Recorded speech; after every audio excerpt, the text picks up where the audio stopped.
Welcome back to The Walking Dead, issue number 7, part of Volume 2, Miles Behind Us. This was written by Robert Kirkman and drawn, or illustrated, I should say, by Charlie Adlard. Let's begin. We see Lori on the side of the road. Lori, Carl's fast asleep in the car. The first time he slept since we hit the road 2 days ago. Good. He seems to be taking things well as can be expected. Are you okay?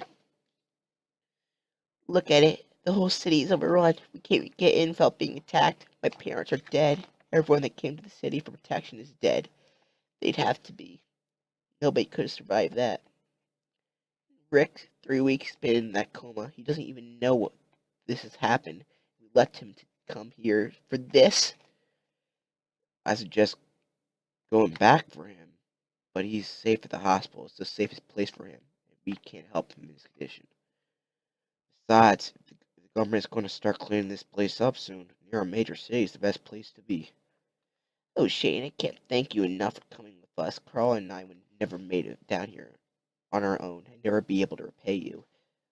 I don't know what's going through your head, but I'm a wreck.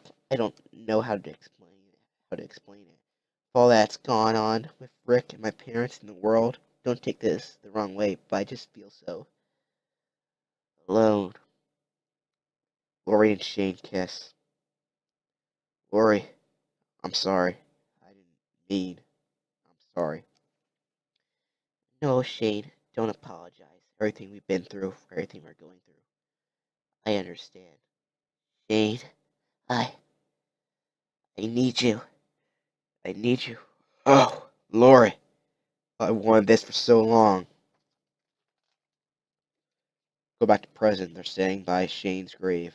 His hat's on his grave. Alright then. Lori spits on Shane's grave. You son of a bitch. What a day, huh? Lori, she's taking it harder than the rest of us. I guess with the trip down here, him taking care of her and Carl, she trusted him. Hell, we all did. Never would have thought he'd be the one to snap like that. He just lost it. He was my friend. Probably my best friend.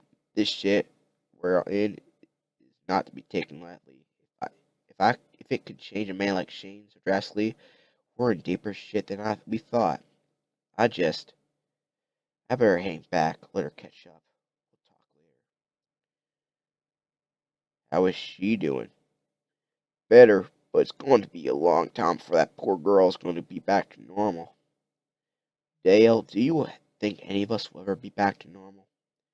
After today, not really. Speaking of which, I'm not going to saying this to say I told you so. I saw this coming. Shane's been changing since you arrived. I think he was in love with your wife. I know this thing he was rambling on about before he tried to shoot me. That that all that's all that makes sense. Yeah, but what I'm getting is everyone in the camp was starting to get worried of Shane. The attacks, Amy, Jim, you're ready to move. This camp, Rick. We let Shane call the shots because he was a cop, and I'm an old man.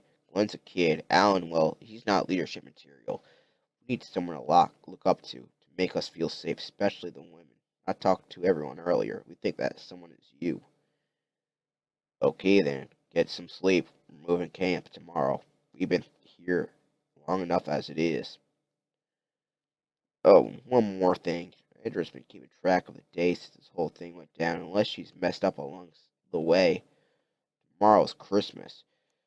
Don't tell anyone. Do you hear me? I don't want anyone to know. I don't want to have to explain to my son that on top of all this shit, Santa can't find him. Let's just skip Christmas this year, okay? I don't want to upset the kids. Okay. Okay, I understand.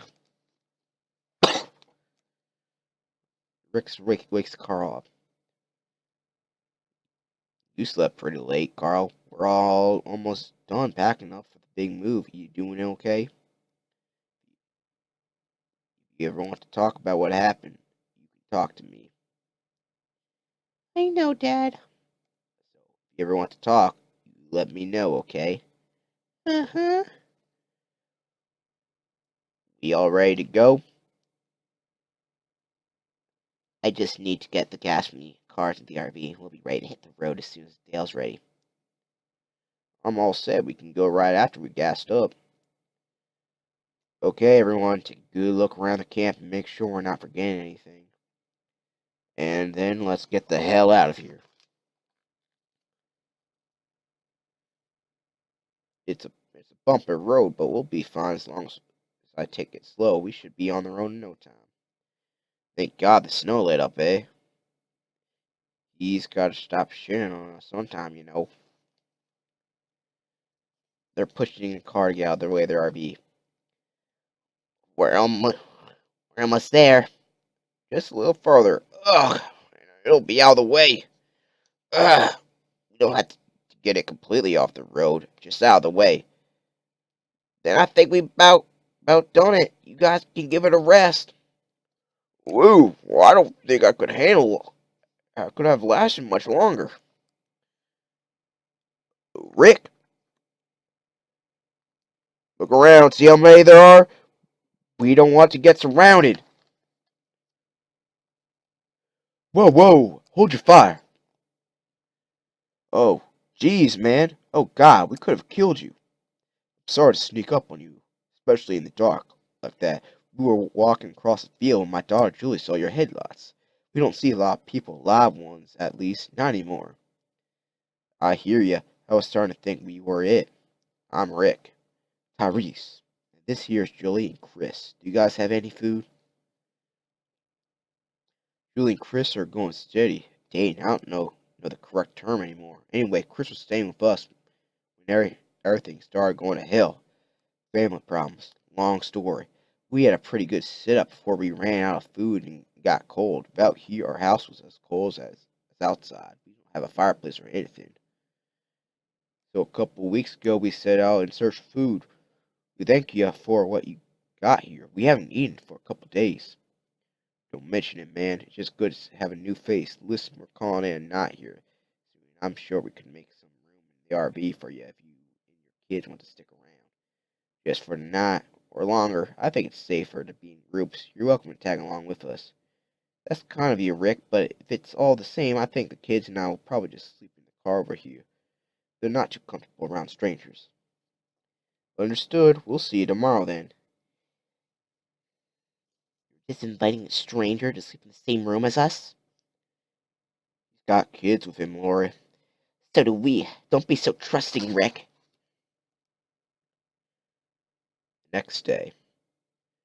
Sorry about the last night. One minute I'm telling you we haven't seen anyone, the next I'm using the kids are afraid of strangers as an excuse to not sleep in the RV with you. It's just, you can never be too careful, you know.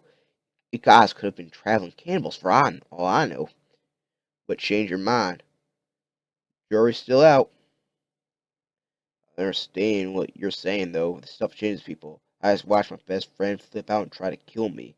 Not a couple of days ago. I've never seen anyone act like that, let alone him. I was so shook by seeing the change in him. I almost didn't even realize the danger I was in. I think we got some good people here. I think we're going by okay.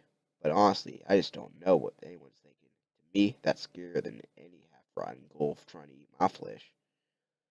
A couple weeks after all this started, the first time we ran out of food, we made a run down to a country store about 2 miles away from our house. We got there to find a place torn apart. It had been looted 3 times over, but then there were stray cans all over the place. It seemed safe enough, so Julie, Chris, and I split up, looking the place for as much food as we could. There was this nice old man, gotta be at least 60. He was always sitting in front of the store with buddies, chatting away about good God and knows what. Nicest old man you would ever met. Always had a kind word to say. But while we were separated, he got a hold on Julie, pulled her into a back room. She'd been living in the same place. We had no idea anyone was in there. That's this sweet old man. The first thing he thinks of when he finally sees other people, he'd try to rape Julie. It had been 2 minutes later when I found them. He'd have done it. I killed that man Rick. I wanted to, but I didn't. Need to. I beat on him and he died. Jesus, man, don't beat yourself up over that. You did what any father would have done in that position. I may be a cop, but I don't let rules blind me to what's right and wrong, especially in light of our current situation. I'm not beating myself up because I did it. I'm beating myself up because I don't feel bad about doing it. Yeah, the end of the world changed him, but look at how it changed me.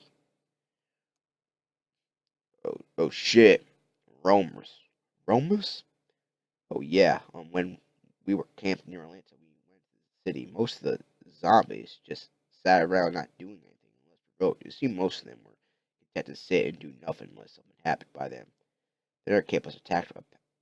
A pack of those things just tore through us, killed two of our friends. So I gotta think that there are other kinds of zombies that roam around, always on the move. I figure roamers is as good as a name as any. Coming this way, you gotta do something. Got an axe in the RV if you want to grab it. Guns might attract more of them. This hammer has worked just fine for me so far. We need to split them up and go that way. Try to get the one's attention. Gotcha. Hey, ugly, over here. Shit, looks like they're both coming from me. I'm on it. This way, buddy. Good save. Okay, let's do it. Both Rick and Tyrese killed their walkers. We're fine. It's all under control. We're not at least 20 miles from Lansing now. We're really damn close. Let's start looking for some houses or neighborhoods and get off this highway. Will do. Jesus, are we ever going to be able to move this mess? Might take a while, but I think we can. Well, let's get started. It's going to be dark in a few hours. Man, I'm glad we ran into you when we did, even with using the RE to do most of the pushing. I don't think we could have cleared that wreck off the road without your help. I'm just trying to pull my own weight, Rick. I'm glad your people are letting us tag along. Well, so far I gotta say, you came in handy. Aside from Rick, I don't think any of us are really all that strong. I know, pushing cars out of the way was a lot harder before you came along. Not too hard on the eyes, either. Right back at you, Carol. Nighttime. We got Glenn to thank for that. Before we left, we've been stockpiling canned goods we got from Atlanta. You guys sure do have a lot of food. I was just doing my part. Oh, don't downplay it so much, Glenn. Without you, we'd be much worse off. We'd have to rely on hunting way too much. You're a lifesaver. I got to agree with the lady, Glenn. I haven't eaten this well in weeks.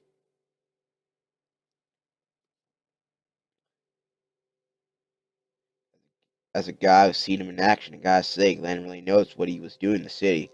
The fact that he risks his life every day for the good of the camp, that's honorable. If he hadn't been there when I first got to Atlanta, I probably would have never found Lori and Carl if I even survived. Hold on for a second, guys. Lori? Lori? Lori, is everything okay?